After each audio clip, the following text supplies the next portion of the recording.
Well, hello and welcome to another SonicLAB. It's that time of year when Steinberg drop their either 0.5 releases or entire point releases. Yes. And we are Cubase 10.5 right now. 10.5, yeah. So we've seen this for a few years now that that the 0.5 release is a paid upgrade. So between 10 and 10.5 is free upgrade, right? Yeah, that's right.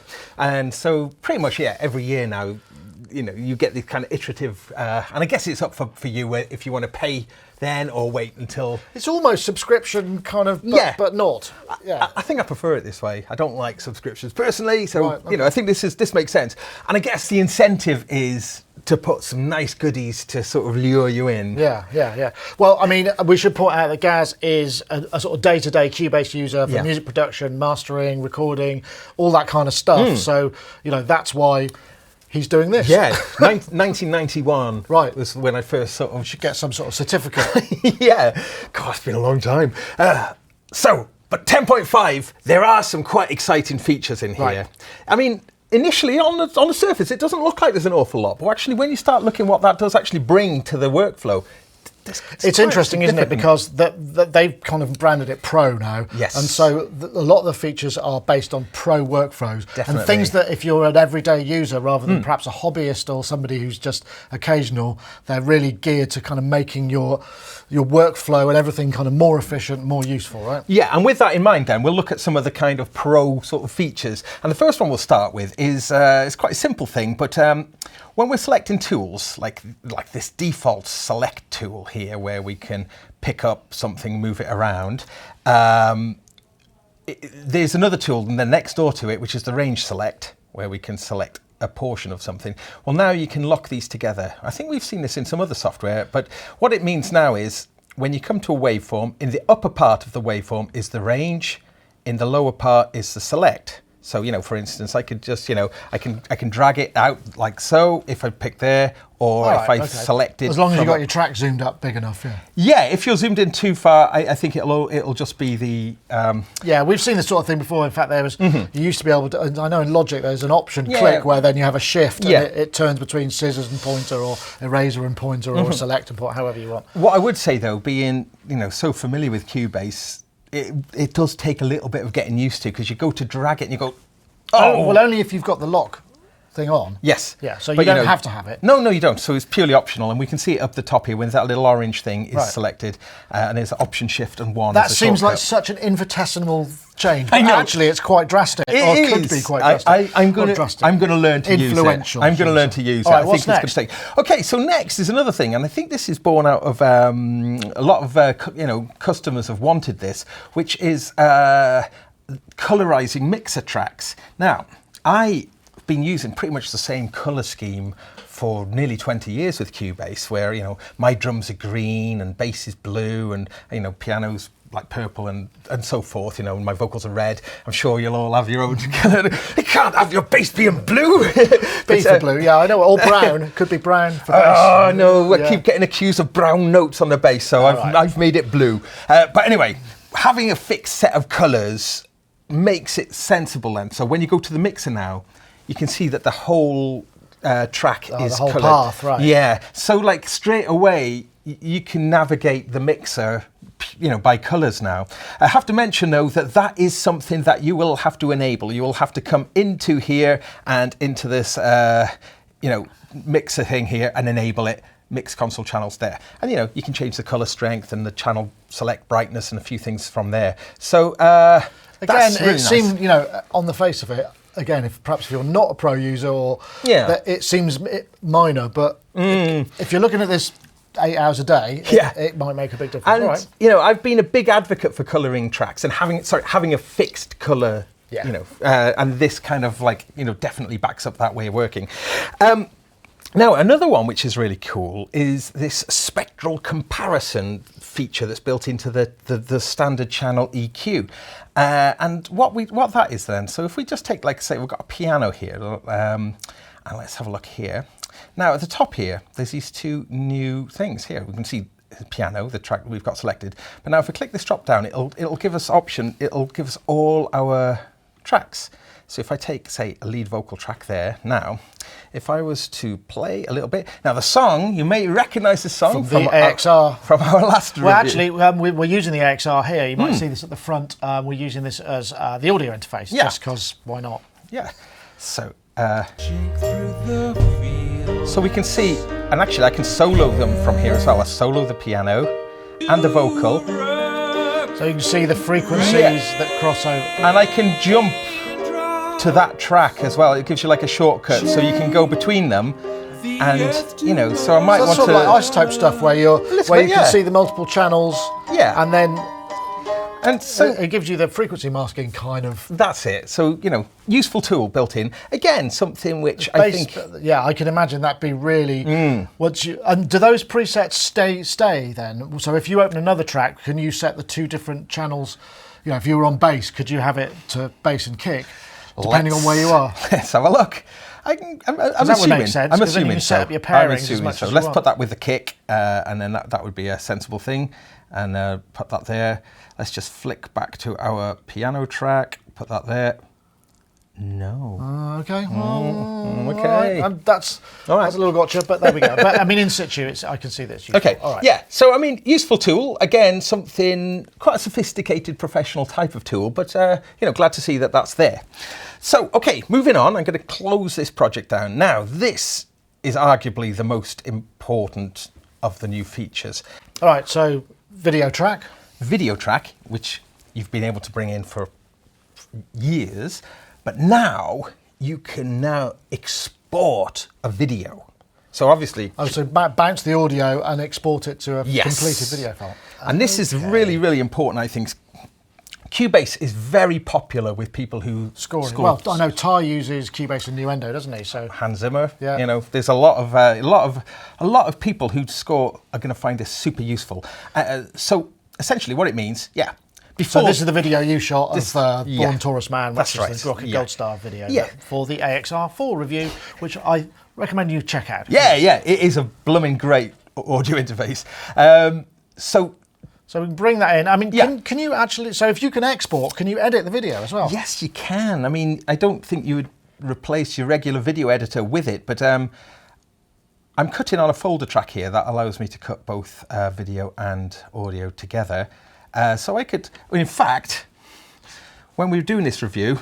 I was worried that the insert was a little bit long, wasn't I? It was long, I'm a progger, hey. But look, let's say we wanted to cut all the prog out, or the proggier bits out, we could do that. So we're going to make a little reduction here. I'm going to do this quickly. I'll just do a little slice by there. And I'll just do a little slice, say by, ignore the edit. I'll do a super quick one here. So so that means we can basically butt these 2 things together. Yeah. So, I mean, you've got rudimentary NLE function. I mean, it's never going to replace it. But if you haven't got a video editing system, I mean, you could use this to kind of mash up YouTube tracks and all sorts of things, I suppose. Yeah. And then, so actually, we'll see that will now jump. Well, we'll hear it. It'll be pretty awful edit, but so when it gets to the edit, right? Okay, but I mean, assuming we had that all gridded up and to tempo and stuff. Yeah. But then, obviously, that if you were working with that with the actual multi-track of that recording, then you could export the mix to it, or that sort of stuff, and edit it. And something which is an essential thing is when I go to export it, we'll see, it's using MP4 H.264, which is pretty common. It's what you typically use for YouTube. You can put in a timecode overlay. You can add timecode, yes. So when it bounces it down, it'll have a timecode on there, which, for people working in that field. Yeah, it's basic, but it's at least, okay. That's useful, definitely. Really good. And yes, you might want to sort of just like send it to your editor just to say, look, this is what it's like. Previously, it was a bit, you could cut the video and the audio. Well, I mean, the other token is, what could happen. I mean, this happened because people worked to crazy deadlines. You could imagine they could say, oh, actually, now we've cut that bit out of the video. All we did was cut that bit out. So you could perhaps tell the composer, cut from timecode here to timecode here, and then they could perhaps just do a rough cut to the audio if time was, if there wasn't time to bounce a new offline edit and send it to the composer, so that could, I mean, much as composers probably don't want to get involved in that world, it might facilitate a little faster turnaround. In some but certainly cases. cool for grabbing that 1 minute for your 1 minute Instagram clip or whatever, you know, and sort of. Anyway, but that I think is a super cool feature. There's another one as well. Again, this is very professional kind of feature, but now we can import tracks from Project. Yes, we've been able to do that before, but this has significantly increased now. So. Look, import tracks from Project, and I'll open that song that we were just listening to. So that's the original with all the full multi-track. Yeah. Let's just bring that one in, and let's just bring in one off. This one will do. Let's open that. Now, so it's reading this. Oh, right. Yeah, it's reading the project. So now, basically, we can see all our tracks from that project that we've just looked at, and we can sort of select which tracks we want, and then we can choose over here. What do we want to actually bring in? Oh, so we just bring the mixer, the automation, automation, the plugins, the channel stretch. all of the audio or not. You know, if you say you'd set up, you had a really great drum track, a drum sound on a particular song, you could just bring in those tracks with all of the plugins in, but not. Then track the drums to the... I mean, for that, I could see that. You know, if you're building your template over time, you might be working on an album project and you go, we've recorded the bass. So, you know, that was a DI and a mic and 2 mics. I'll bring that in from that previous project rather than deleting it all from your... I can see that's very useful. I mean, I know Pro Tools does that and I know that Logic does it and I'm sure there are other ones, but and you can search the tracks. I mean, there's quite a lot of granularity here. That's very useful. And import position for events based on absolute position, at relative position, or import to the cursor position as well. Oh, so you could go and get just where's that bounce that I did and drop it. Drop it right at that point. And it's that thing as well when like say mix 3, like the guitar solo was brilliant in mix 3, but then you're on mix 8, and then you have to go back to. You could just go back and just grab the bit from mix 3 that you wanted. Very cool useful feature. Yeah, I mean, and something that basically every DAW should have. I mean, because it's certainly the Pro stuff because it's all of that thing. You know, otherwise you get. I mean, we used to have to bounce stems, bring the stems in, right, and then go back to the original to kind of I know the EQ's slightly, you know. So there's lots and lots of that's great. Yeah, so that's pretty cool. So I mean, this is kind of getting our kind of I won't call it boring stuff, but just more of the professional stuff. Right, okay. Let's get to the juicy stuff now, the stuff the fun stuff. Okay, right. Pad Shop is a the worstly named synth. It sounds like A, it's not a synth, and B, it's something. It's a stationer's. Stationers. So anyway, Pad Shop is actually a really cool synth plugin, which has now had an update, right? It has had an update, and it is brilliant. I love Pad Shop, and previously there was like a paid upgrade, which made it Pad Shop Pro, and the big sort of bit of Pad Shop Pro, which was great, was your ability just to drag in audio files straight from your project into it. So essentially, Pad Shop is a granular synthesizer, you know. Now it's great now that Pad Shop 2, you don't need to have the Pro one. You can drag audio in. So there's no limitations on this. They've just given you the full version. Yes. Okay. But there's a whole bunch of new stuff in here, including here. This is if we look, see this little area here. I can switch oscillator type to I think this is called the Spectral Oscillator now. And what this is, rather than a granular. Which is taking sort of like slices little slices. What this does, it will play like a whole thing. It will kind of time stretch it up and down the keyboard, but can also let you scan through it. And there's a lot of fun to be had. I think the way I'll demonstrate this, though, is by just recording something pretty horrible into the mic. I shouldn't think that'd be too much trouble. Probably easier for me than for you. No, for me too. So let's just record something. I'll just do something really, really simple in here. Actually, look, I'm going to use this here. Quick mention for the complete M32 keyboard. Something that's quite useful to know is it now supports Cubase. It now speaks Cubase, and that means that your transport controls work. And that's handy because I know you have like quite a large collection of So this now, you could take this with you mobile and you've got all you need, right? Yeah, and you know, look, you've got like this. You can spin through your track. Touch sensitive these as well. Yeah, and these are mapped to sort of mixer channels, and handily you can kind of see what the levels are by just touching them in this teeny little display. Teeny tiny. Yeah. All right, let's get some ugly vocal. Oh yeah. Excellent. Okay, it's a wrap. It's a wrap. So, you know, probably what I would do here, I think, let's just make this a bit bigger so you can see it a little bit more. I totally clipped that. Let's just take that first bit then. So, probably makes sense to do this here, but I mean, you can. So I'll just grab that, and now I'm going to just drag it and drop it into that window there. Okay. Now, if I play this now, we can actually see the difference between these two oscillators now, the way that the different approach. So if I play this now.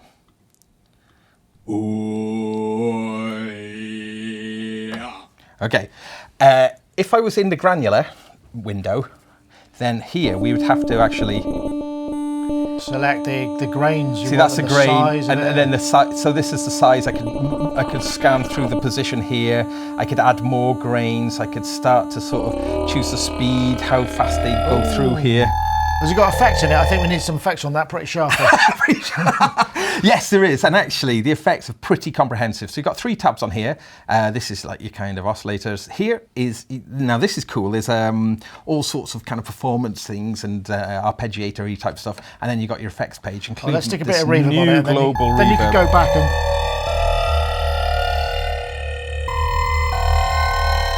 That's interesting, isn't it?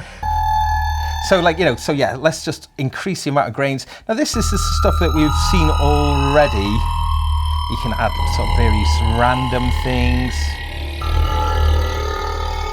Let's turn the length of duration now. This will make a difference here. Oh, that's quite spooky, isn't it? It sounds like we're getting into horror territory. So now let's switch over to this one. So let's just sort of bring let's just drag that start over a little bit. Now you'll see that all the notes will play. Oh, because that's time stretching. It's a time stretching. So that they're equal length, yeah. Right. But that's only the start of things. Now you've still got these things like I could sort of move where the start of the notes come from. This is interesting control, purity. Hey, let's map some stuff. So I'm just going to right click, learn, and I'm just going to go shift and plug in so I can give myself a little bit of, what should I do? Yeah, purity. Let's just learn that one. Yeah. Okay, so what does that sound like? So now, so this.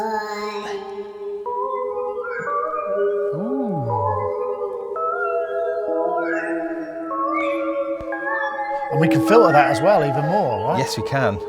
Let's learn that as well.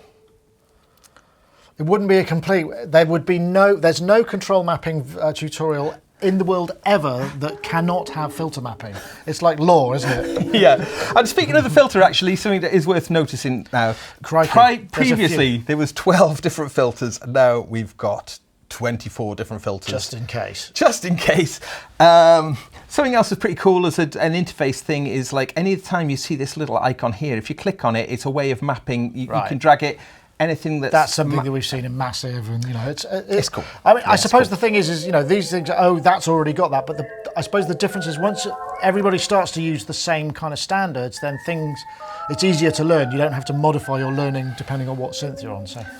Yes, so that's pretty cool actually, and then presumably it comes with a whole bunch of presets as well. Oh yeah, and the presets are great. I mean, this is this is like an infinity plugin. Yeah. It truly is, because it's a dual layer as well. You see, so if I wanted to, on layer B, I could actually drag the same file. You know, I could drag and treat it differently, right? Yeah, and I could have that set to be. Oh, I need to turn it on first. And then drag that into it. So you can treat them differently? Yeah, we could have this layer being, you know, doing all its kind of granular kind of stuff.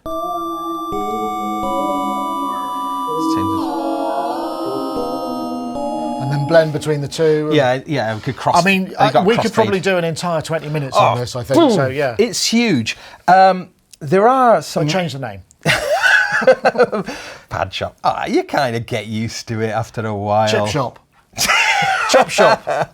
Chop shop. I don't know. Let's have a look at some of these. Okay. So there's quite some nice stereo stuff going on there as well, this one's quite interesting because this uses some of the new features. So it's we can see it's like it's a sample of a grand piano.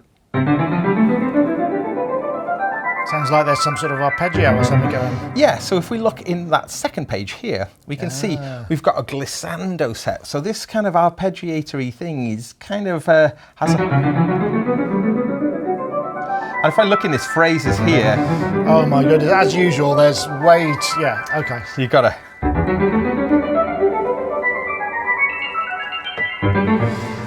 Cool. I mean, there's a ton of stuff in there, but okay. And I mean, I've only just started to play around with it, and it feels like, whoa, there's certainly like an incredible musicality that you can find. Yeah, I mean, you hear that with the grains and stuff. You're picking it, and it's like, oh, there's some really, the interpolation, I believe, with granular is kind of the key, isn't it? So nice. So that comes as standard. Is there a lot of data that comes with it, or is it a kind of... I think it's maybe a couple of gig, I'm not sure. But I mean, there's certainly a lot of presets to get you going. And you just drag stuff off the timeline. I think that's the key, just dragging the timeline just a little bit. I imagine for people who are using composition, it's perfect because it's got that sort of philosophical connection. Something that's happening in the dialogue or in the music, and you can bring in and then reuse. Excellent. Composers love that kind of stuff. So, I mean, in terms of new plugins then, there's not an awful lot, but that in itself, though, is huge. And I mean, that's got to be worth 50 quid, isn't it? Yeah, of course. I would say so. I think it's terrific. Now, but the other big one is the multi-tap delay. Now, you think, multi-tap delay? That doesn't sound particularly interesting. Well, I think what it is interesting is that the implementation of this is quite astonishing, really. So, as a delay, one of the things... Now, I think if I just... let's just see... Okay, that's doing a little more than a delay might ordinarily.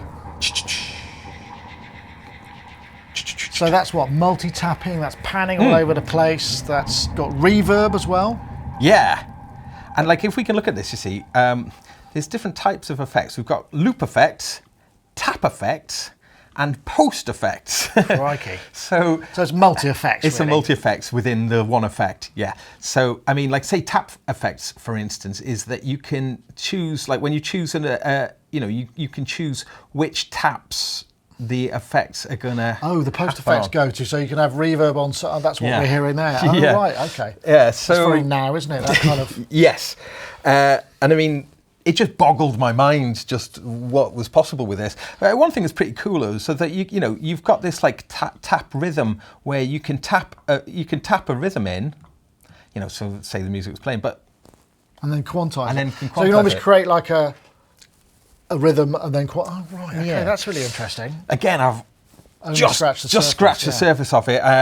Again, absolutely tons of presets to get you going. We're processing that across a real-time effect. I mean, that sounds like something that would be great fun just to play synth through. Oh, yeah, absolutely.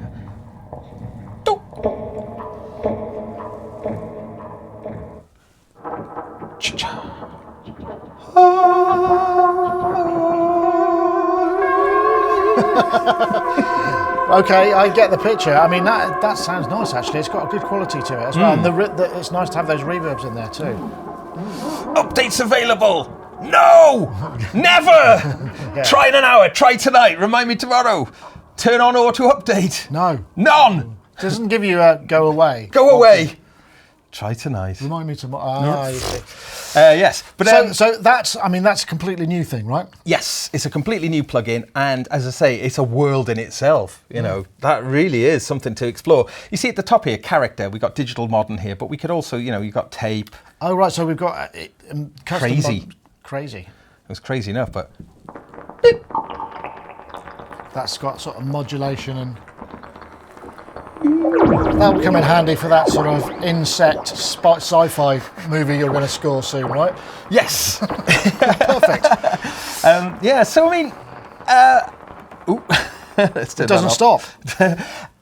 So I mean, in terms of new plugins, that's it. But both of those two plugins, they seem like they're pretty vast, and that's more or less it. I mean, there are a few other little bits and bobs. There's apparently the graphics engine has been tweaked, so zooming and certain scaling on big projects is faster. Again, this is kind of for people who are doing it every day. Because I mean, I mean, you do. You just went to a 4K screen. Yeah. A lot of people I know now who are doing big arrangements just have a big 4K screen in front of them rather than multiple monitors. And you need efficient graphics and scalable graphics. It does scale really nicely now. It does look really good.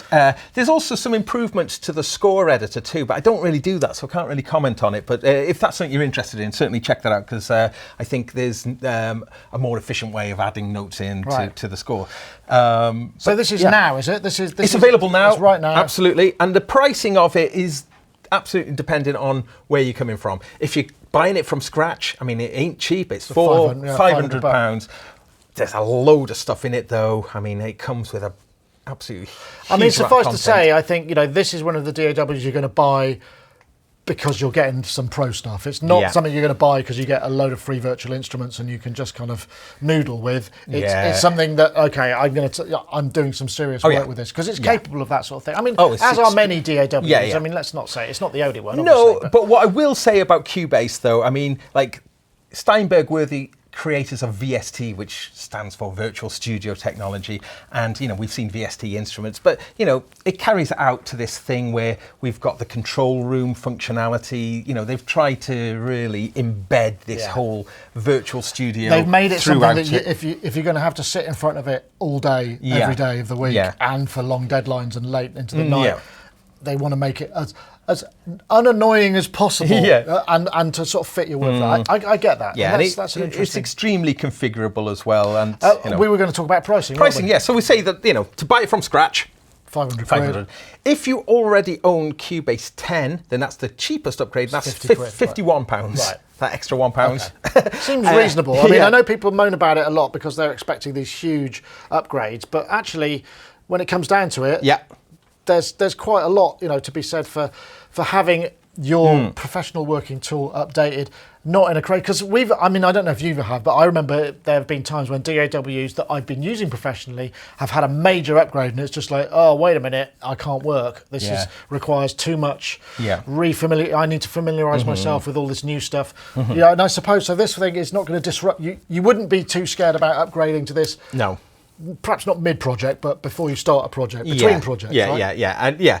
And typically that 0.5 upgrade doesn't really change graphics or layouts. They do move things around sort of on the major releases, but so we've been saying it's all good news, but I mean, is there any downsides? Because there must be some things that you can't get everything right, surely. Well, I mean, specific to 10.5, I'm not too sure about. I mean, some people who don't like Cubase, this isn't going to change their mind. Are there any things that you want them to fix they haven't done yet? I'm still waiting for sort of polyphonic pitch detection in the kind of in the end so you can kind of it'll read chords, extract chords. But hopefully that'll come in the future some point. But we've talked about prices, and I said £51.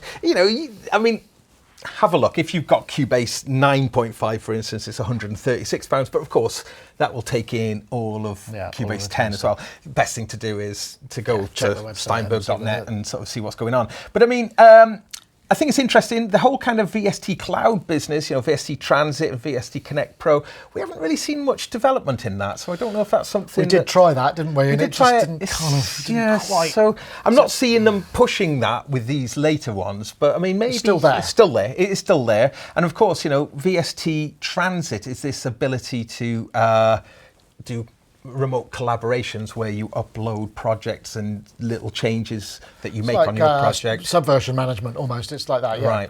And VST Connect allows you to have virtual, sessions. Is that the sessions one? Session musicians. Oh God, I remember we tried that. It was a deeply unsatisfying experience.